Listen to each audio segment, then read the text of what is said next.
Connecting the Lower Mainland to the interior of British Columbia, the Coquihalla Highway is a vital route through British Columbia.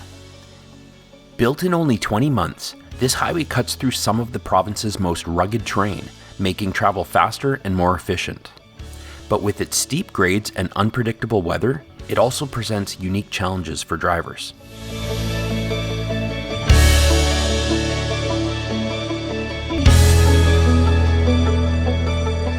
Traveling through British Columbia in its early days was no easy task.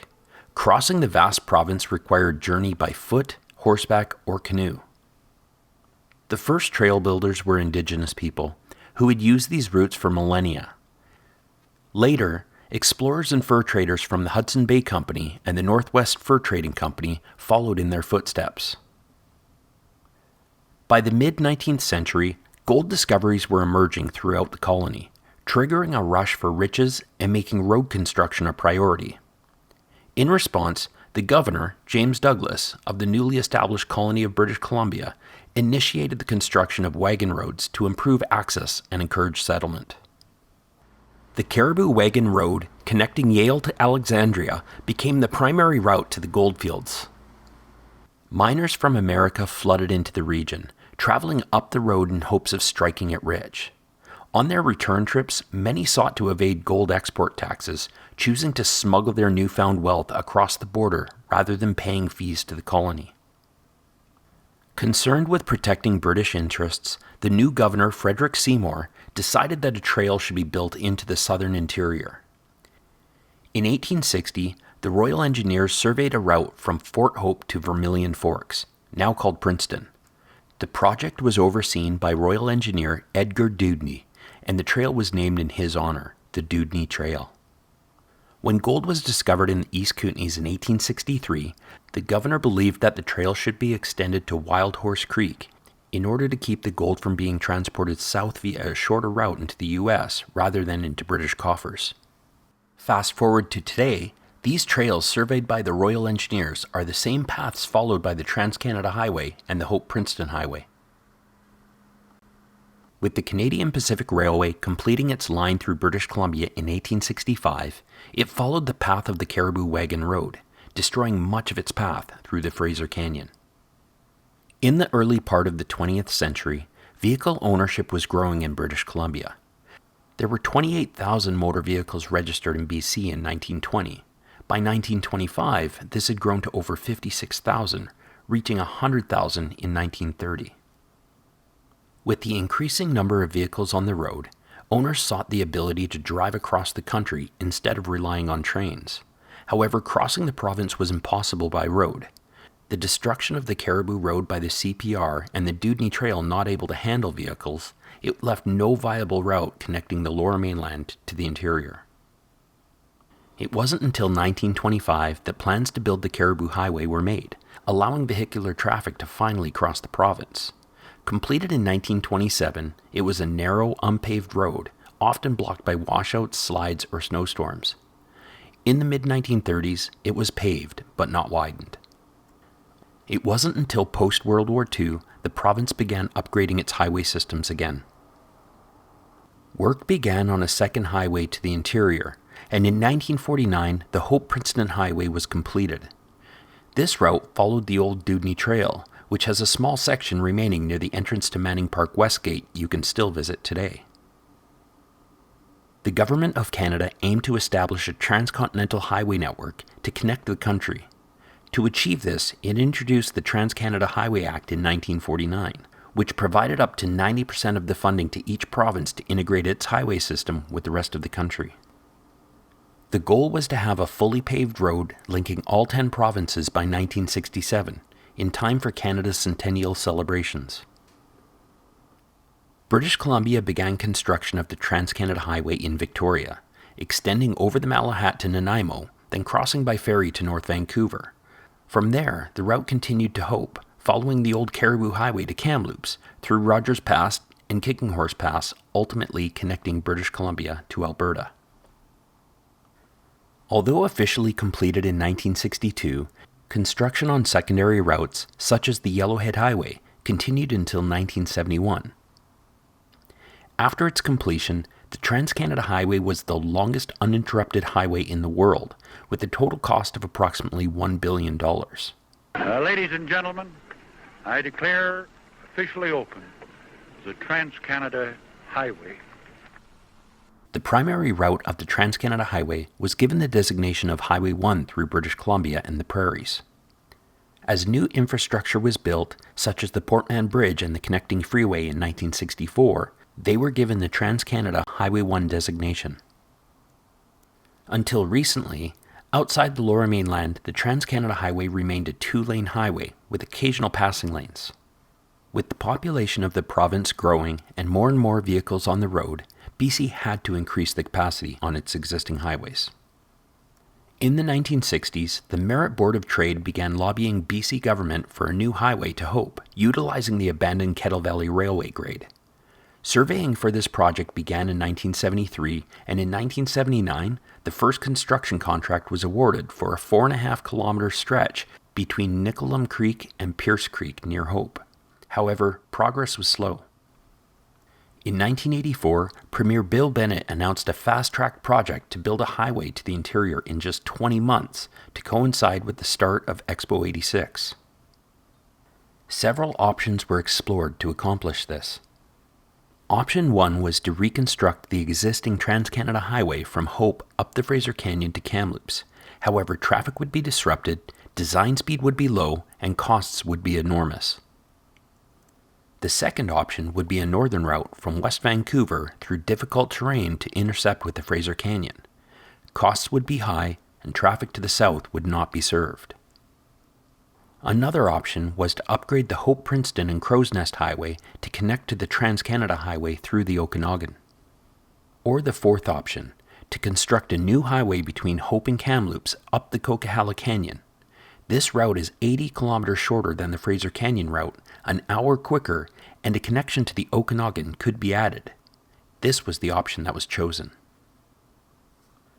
The project was divided into 3 phases. Phase 1, a 115-kilometer section between Hope and Merritt. Phase 2, an 80-kilometer section between Merritt and Kamloops. And Phase 3, a 108-kilometer branch between Merritt and Peachland. To meet the deadline for Expo 86, more than 10,000 workers and over 1,000 pieces of heavy equipment operated non-stop, supported by an additional 16,000 workers in roles such as fabrication and trucking. British Columbia embarked on what was arguably the largest highway development project ever undertaken in North America.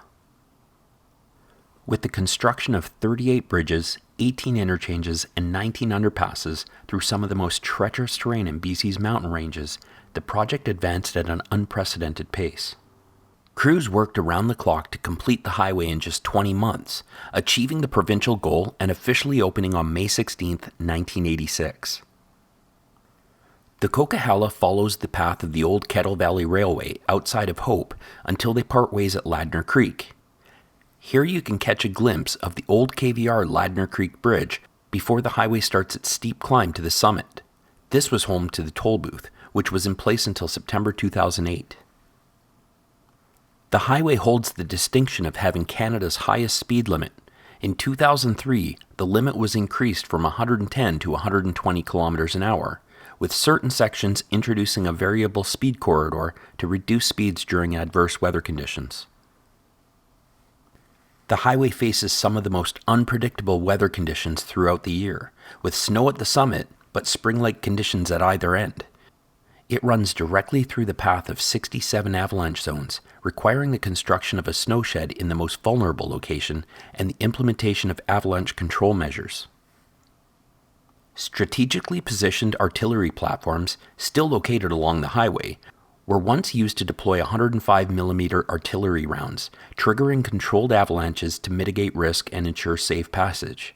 However, these platforms have been out of commission since the late 90s.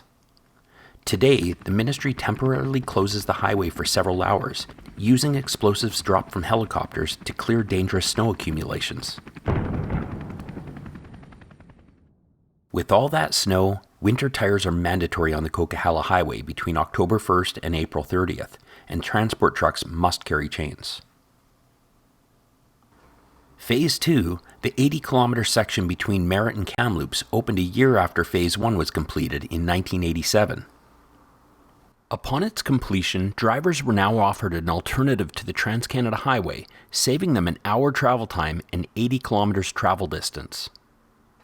So why wasn't the Trans-Canada Highway designation changed to this improved route through the coastal mountain range?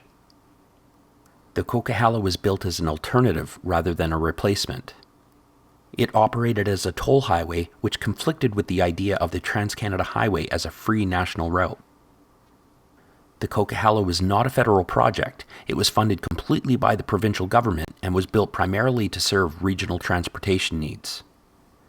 Despite it being faster and a more modern route, the Coquihalla is prone to extreme weather conditions and frequent closures due to heavy snowfall and avalanches, whereas Highway 1, despite its winding nature, remains open more consistently.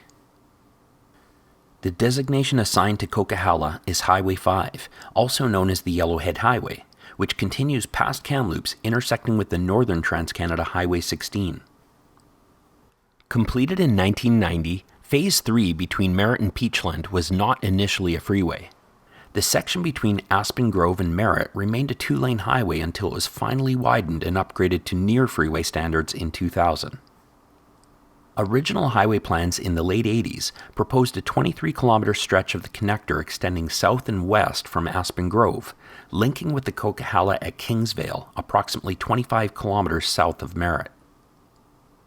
This alternate route would have reduced travel time between the Okanagan and Vancouver by nearly half an hour, while minimizing elevation changes compared to the existing route, which features 2 steep elevation changes in and out of Merritt.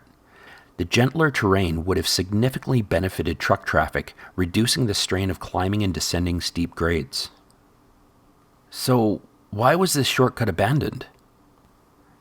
Construction progressed as far as grading for an interchange at Aspen Grove before the project was cancelled due to opposition from Merritt, where concerns arose that bypassing the town would negatively impact local businesses.